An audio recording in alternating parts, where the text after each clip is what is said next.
Olá, olá pessoal, eu sou o Juliano Medeiros e você está no Café com o Doutor. No programa de hoje nós faremos uma visita ao povoado Juá, o maior povoado do município de Paulo Afonso. Viveremos uma experiência incrível conhecendo um pouco da história, da cultura, da economia, do empreendedorismo e do mais importante, da riqueza que é o povo desse lugar. Aqui nós estamos em um dos portais para a Reserva Ecológica Raso da Catarina, um verdadeiro santuário e habitat natural das araras azuis.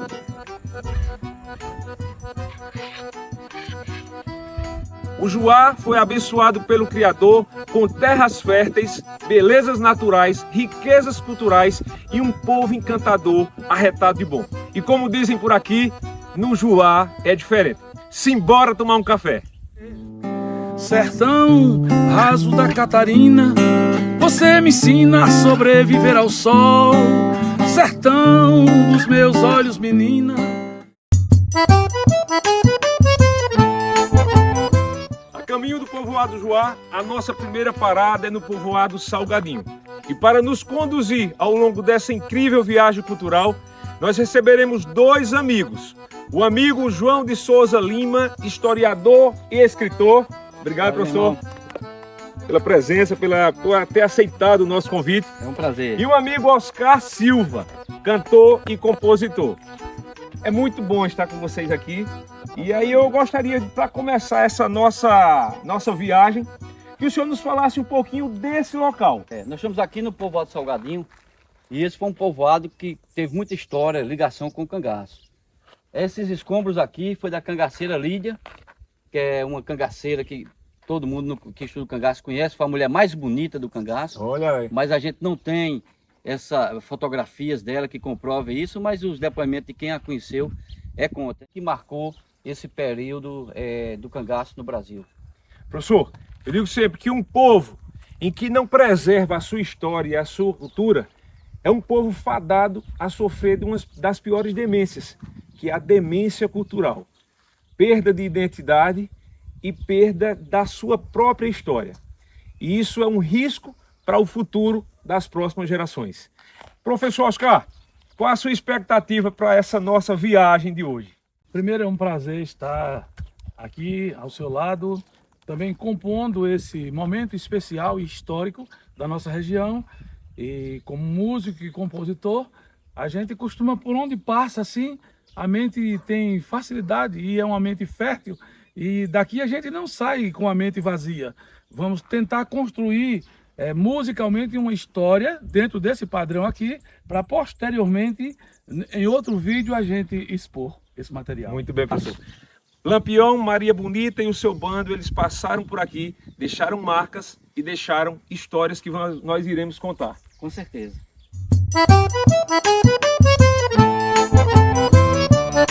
E nós já estamos na entrada do povoado Juá.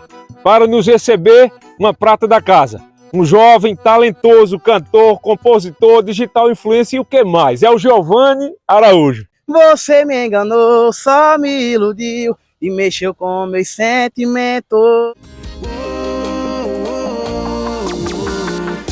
Tô no meio do moído e tô aí sofrendo. Eu tenho um grande parceiro e ele tá bem ali, ó. Chama ele pra cá. Vem pra cá. Vem pra cá, eu quero que você se apresente aqui. É o Django? Django Pegada Louca. Muita satisfação estar com vocês aqui nesse momento. Obrigado. E vocês sempre serão sempre bem-vindos na minha casa.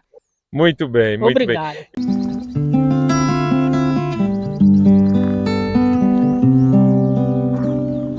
Chegamos ao Juá, professor Oscar. Agora eu tô lhe achando com esse sapatinho aí muito moderno. E eu trouxe aqui um presente, né, para você ver se adequa ao sol. Linda demais. E é para usar? Para usar agora. Então é agora. Tô pronto, meu amigo. Pronto, agora tá beleza. Beleza. Bom dia. Bom dia. Rapaz, eu tô precisando fazer a barba. E me falaram que aqui no Juá tem um barbeiro afamado. O nome dele é Cláudio. É você? Sim, senhor. É isso mesmo. Prazer, Cláudio. Sou o Juliano. Prazer. Tem como dar um trato aqui da minha barba? Sim, tem. Vamos lá? Agora, tem. Simbora. Pessoal, já conversei aqui um pouco com o Cláudio e já identifiquei que ele é um empreendedor nato. E além de fazer a barba, ele faz outras coisas. O que é que você faz mais, Cláudio? Trabalho na agricultura. Quando sobra espaçozinho, tô indo para a cidade, levo os pessoal para lá para fazer as consultas e tal e tudo. Aí não paro por aí. O importante é não parar. O importante é não parar.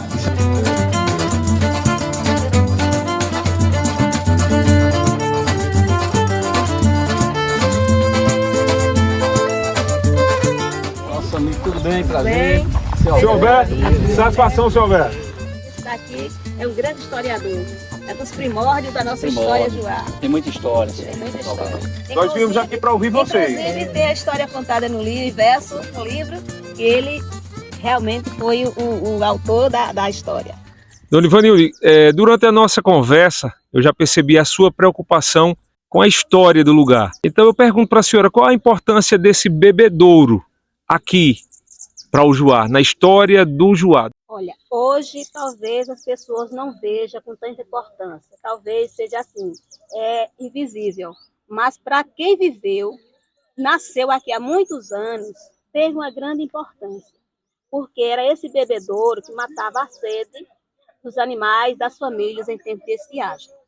Esse bebedouro aqui é o histórico da comunidade. A gente precisa, e já temos plano, de mapear a área, porque a gente tem um sonho de transformar isso em um ponto histórico da comunidade, ou seja, um parque comunitário, entendeu? Para receber turistas, exatamente, visitantes. restaurar, Certo, perfeito. praticar o modelo como aquele era antes, Certo. entendeu?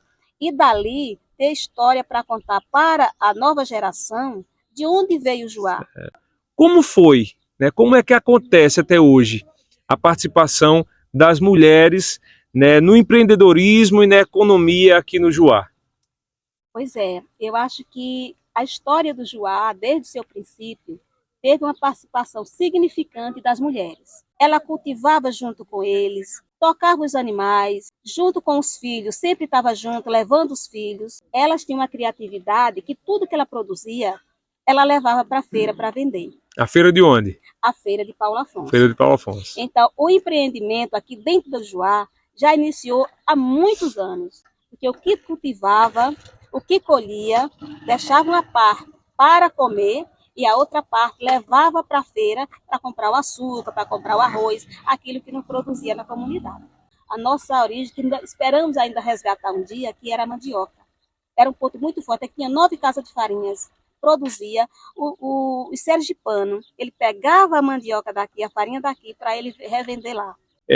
Essa participação ela foi fundamental. Foi protagonista. As mulheres foram protagonistas e são protagonistas. Quem vendia eram as mulheres. E a minha avó, que foi a primeira feirante de Paulo Afonso, vendo a necessidade própria dela, né? E ia de jegue, ia de burro, dormia no caminho e levava para vender. Na época que a chefe estava começando, que botaram o arame, né? Que era cercado, eu lembro ainda. Sim. Tinha uma cerca e tinha uma chamada de guarita, que só entrava ali com a licença.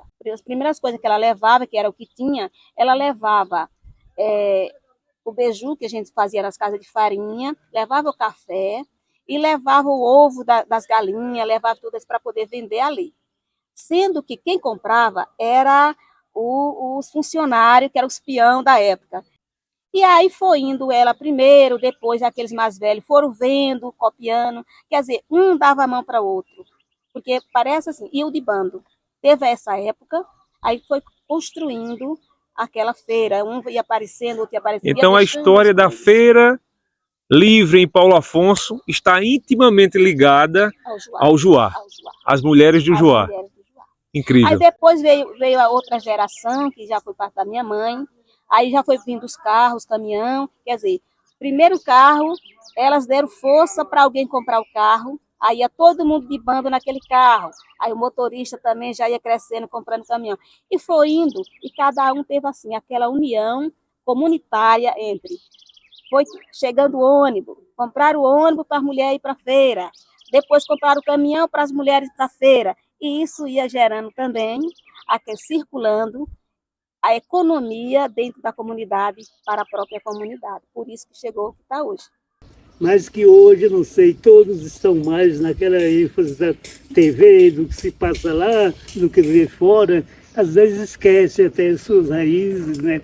E não preserva a sua tradição. Eu como criança, eu não me interessei muito.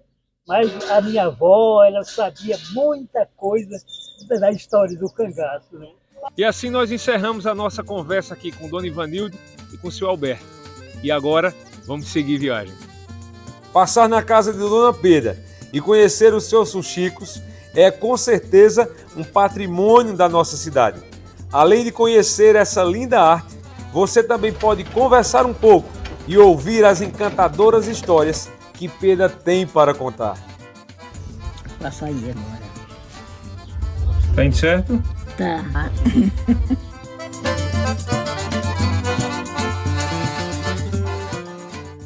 Pisei no solo desta terra seca, onde a natureza quase se escondeu. Porém, poetas e homens valentes superaram tudo isso que o Senhor nos deu. Não tenho fonte de água cristalina, mas manda...